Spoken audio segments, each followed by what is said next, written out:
Photo से होते दोस्तों प्रॉब्लम सॉल्व नहीं होती। फ़ोटो देखने से पता चल जाता है, आपका मस्तक देखने से पता चल जाता है कि आपकी ओरा कौन सी है, आपका कौन से चक्कर एक्टिव हैं। जो कारोबार करते हैं अपर्णा जी, या जो बिजनेस करते हैं, जो भी हमारी दुनियावी चीज़ें हैं, चाहे वो कारोबार है, हमारे रिलेशंस हैं, हमारा कैरियर है, हमारा स्टेटस है, हमारी हेल्थ है, लगभग 80% 90% चीज़ें हमारे आज्ञा चक्र के साथ रिलेटेड हैं। हमारे 7 चक्राज हैं दोस्तों, आप जानते हो, पहले भी हमने इसके बारे बहुत बार चर्चा की है। पर मेन चक्कर जो है हमारा आज्ञा चक्र है। जब हमारा आज्ञा चक्र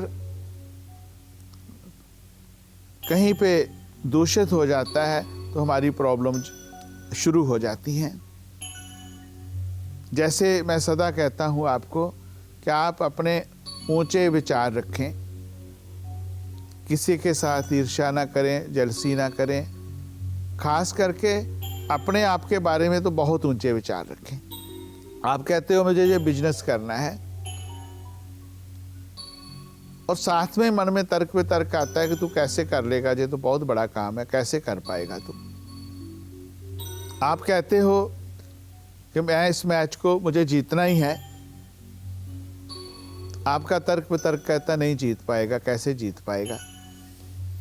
पहले तो आप अपने माइंड के साथ, आपके ब्रेन के साथ आप एक बार लड़ाई लड़ दो कि तू कर सकता है, उसके साथ अपना चैलेंज ले लो।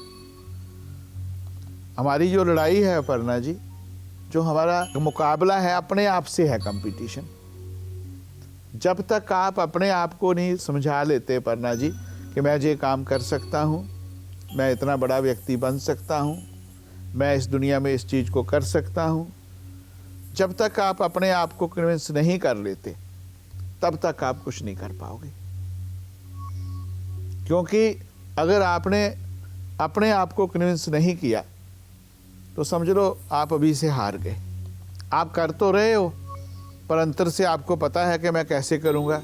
एक मशीन की तरह चल रहे हो, एक किसी के अंडर में चल रहे हो, मालिक बन करके नहीं चल रहे। मालिक सदा कामयाब होता है। आप उन विचारों के गुलाम हो गए। बिजनेस तो आप ही कर रहे हो। आप कहते कैसे स्वामी जी बात कर रहे हो, मैं तो खुद का मालिक हूँ, मेरा कोई पार्टनर नहीं है। पर आपका मालिक एक बैठा अंदर से, जो आपको बार बार मैसेज देता है कि तू नहीं कर पाएगा, तेरे वश की बात नहीं है, ऐसे कैसे हो जाए, फलाने किया वो फेल हो गया, फलाने किया वो फेल हो गया, उसने किया फेल हो गया, मेरे से गलती हो गई। फिर एक प्रॉपर्टी बेच के बिजनेस में लगाते हो, फिर दूसरी बेच के लगाते हो, फिर तीसरा कोई और इंतजाम करके लगाते हो, रिजल्ट फिर आप फेल। ये क्वेश्चन बहुत अच्छा क्वेश्चन आया, इनका क्वेश्चन नहीं है, हम सभी का क्वेश्चन है। 10% शक्ति है दोस्तों वो जो आपकी तर्क वितर्क में बीत जाती है, उसी में आप पूरी ज़िंदगी ख़त्म कर देते हो। अगर तो आपकी शक्ति तार्किक शक्ति भारी है कि आप सब कुछ कर लोगे, तो जो आपके अनकॉन्शियस माइंड की शक्ति है वो भी करने के लिए पूरे ब्रह्मांड से लाती है, आपके लिए ढूंढ के पूरे यूनिवर्स से जोर लगा देती है कि इस बच्चे को जो चाहिए मैं ला के दूँ इसको। अगर उसके ऊपर ये भारी है कि तू नहीं कर सकता, तो जो हमारी स्पिरिचुअल पावर्स हैं वो समझती है कि इसको यही पसंद है, इसको यही चाहिए। आप जुबान से कुछ भी बोलते रहो, वाणी से कुछ भी बोलते रहो, पर जो इंटरनली मन में है वो बात हो जाती है। तो उसमें क्या होता है, फिर आज्ञा चक्र हमारा अपर्णा जी दूषित हो जाता है। उस आज्ञा चक्र के पीछे एक कलेक्टिव माइंड है, वो कलेक्टिव माइंड फिर नेगेटिव कलेक्ट करके करके आपको देता है। तो मैं पिक्चर देख के उस जगह पे पहुंचता हूँ कि ये बच्चा ड्रग ले रहा है, तो इसके आज्ञा चक्र में क्या है, कैसे ठीक करना है इसको। इस बच्चे का बिजनेस नहीं चल रहा है तो इसके कहाँ से नेगेटिव थॉट्स आ गए। प्रत्येक बार बच्चा कंपटीशन में जाता है, सारे स्टेप पूरे कर लेता है, लास्ट स्टेप में रुक जाता है, तो क्यों रुक गया। ये आज्ञा चक्र में कहाँ से दिक्कत आ गई। कोई भी ये बीमारी है जो 20 साल का बच्चा है, 30 साल का बच्चा है, जो बीमार हो रहा है, बीमारी नहीं ठीक हो रही इसकी, उसके कहाँ से इसके आज्ञा चक्र में जो थॉट्स आ गए कि क्यों ऐसा हो रहा है।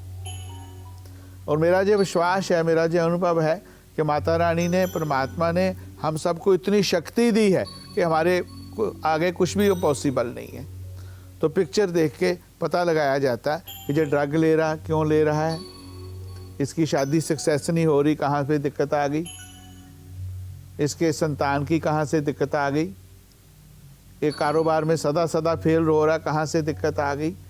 आज्ञा चक्र की बहुत सूक्ष्मता में जाना पड़ता और गहराई में जाना पड़ता। जैसे जैसे हम उस चीज़ को पकड़ लेते हैं तो बात बन जाती है। कभी कभी ज्योतिषियों ने पूरी उम्र निकाल दी बंदे की कि अभी 2 साल में ठीक हो जाएगा, 3 में ठीक हो जाएगा, 2 में हो जाएगा, 1 में हो जाएगा, अभी इस साल शादी हो जाएगी, इस साल ऐसा हो जाएगा। नहीं हो पाता। ज्योतिषी का दोष नहीं है, ज्योतिष शास्त्र तो बहुत बड़ा शास्त्र है, ज्योतिष झूठ भी नहीं है। पर ये जो आज्ञा चक्र, जहाँ आपका कलेक्टिव माइंड, आपकी थर्ड आई, उसमें ऐसी चीज़ें घुसी हुई, उनको क्लीन करना पड़े।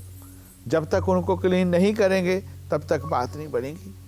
जब तक आप अपने विचारों को शुद्ध नहीं करोगे, आपके आज्ञा चक्र की हीलिंग नहीं होगी। आपके आज्ञा चक्र के कारण क्या हुए, कभी कभी ग्रह ही इतना नेगेटिव होता है कि आपको थॉट्स दे जाता है, कभी कभी आसपास का वातावरण ऐसे थॉट्स दे जाता है, कभी कभी तंत्र मंत्र गलत चीज़ें ऐसे ऐसे थॉट्स दे जाती हैं, कभी कभी हम अपने आप थॉट्स खुद ले लेते हैं, कभी कभी कोई ऐसे सीरियल्स देखते हैं उसमें ऐसे थॉट्स आ जाते हैं, कभी कभी हम जिस संगत में रहते हैं उससे थॉट्स आ जाते हैं। आप देखें, जो संत पुरुष हमें कहते थे सदा से, वही चीज़ें सच हैं। वो कहते थे अच्छी संगति में रहो। अच्छी संगति का मतलब कि अच्छे विचारों में रहो, अच्छे वातावरण में रहो, जहाँ से नेगेटिव थॉट्स मिलते हैं वहाँ मत जाओ। तो आपके आज्ञा चक्र को क्लीन करना और बाकी साथ में सभी चक्र को क्लीन करना। इसलिए कभी कभी जन्म कुंडलियाँ गलत होती हैं, टाइम गलत हो गया, कोई और गलती हो गई, तो आज्ञा चक्र ही ऐसा चक्र है, मस्तक का चक्कर ही ऐसा चक्कर है कि सब कुछ बता देता है।